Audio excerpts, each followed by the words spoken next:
ચોથા અધ્યાયના પાઠનું ફળ। એક વખત લક્ષ્મીજીએ પ્રભુને પૂછ્યું, હે પ્રભુ, ગીતાજીના ચોથા અધ્યાયનો પાઠ કરવાથી શું ફળ મળે? શ્રી ભગવાન કહે, હે લક્ષ્મી, જે ભાવિકો નિત્ય ગીતાજીના ચોથા અધ્યાયનો પાઠ કરે છે, તેમનો માત્ર સ્પર્શ થવાથી મનુષ્ય અધમ દેહથી છૂટી મોક્ષ પામે છે। તે માટે તમને હું એક કથા કહીશ। ગંગા તટે વસેલી કાશીનગરીમાં એક વિષ્ણુભક્ત સાધુ રહે। તે નિત્ય ગંગા સ્નાન કર્યા પછી એકચિત્તે ગીતાજીના ચોથા અધ્યાયનો પાઠ કરે। એક દિવસ સાધુ વનમાં વિચરતા બહુ થાકી ગયા। થાક ઉતારવા તે એક જગ્યાએ સાવ નજીક આવેલા બે ઝાડની શીતળ છાયામાં આડા પડ્યા ને થોડી વારમાં નિદ્રાધીન થઈ ગયા। આ સાધુ એવી રીતે સૂતેલા કે એક ઝાડના થડને તેમના પગ અડેલા ને બીજા ઝાડના થડને મસ્તક અડેલું। પરંતુ થોડી જ વારમાં એક વિચિત્ર ઘટના બની। બંને ઝાડ એકાએક કંપવા લાગ્યા અને એકાએક કડબૂસ કરતા તૂટી પડ્યા, પરંતુ ઝાડ નીચે સૂઈ રહેલા સાધુને કંઈ ઈજા થઈ નહીં।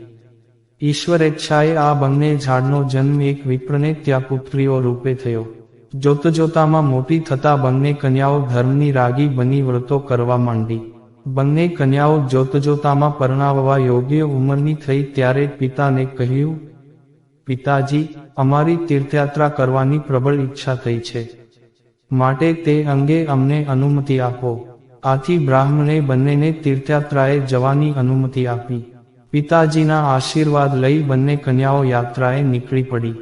કાશીનગરીમાં તેઓને પેલા સાધુનો ભેટો થયો જે ગયા જન્મના વિષ્ણુ ભક્ત સાધુ હતા। બંને કન્યાઓએ પૂર્વેના સાધુને ઓળખી લીધા। તેમને વંદન કરી બંને કન્યાઓએ સાધુને કહ્યું, હે મહાત્મન, આપે એક વેળા વૃક્ષ યોનિમાંથી અમારો ઉદ્ધાર કર્યો હતો। હવે આ મનુષ્ય યોનિમાંથી દિવ્ય યોનિ મળે એવી અમારા પર કૃપા કરો। સાધુએ કહ્યું, હે કન્યાઓ, મેં તમારો ઉદ્ધાર કર્યો હોય તેવું મને સાંભળતું નથી।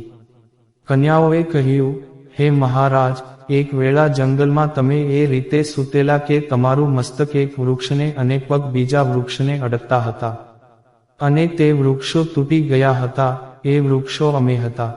તમારા સ્પર્શથી અમારો વૃક્ષયોનિમાંથી ઉદ્ધાર થયો અને અમને આ મનુષ્યાવતાર મળ્યો। હવે આપ અમારો મનુષ્ય યોનિમાંથી પણ ઉદ્ધાર કરો।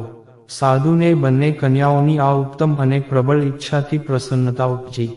પછી તેણે સંકલ્પ કરીને બંને કન્યાઓને ગીતાજીના ચોથા અધ્યાયના પાઠનું પુણ્ય અર્પણ કર્યું ને તેઓનો મનુષ્ય યોનિમાંથી ઉદ્ધાર થયો। બંને દિવ્ય સ્વરૂપ ધારણ કરી વૈકુંઠવાસી બની।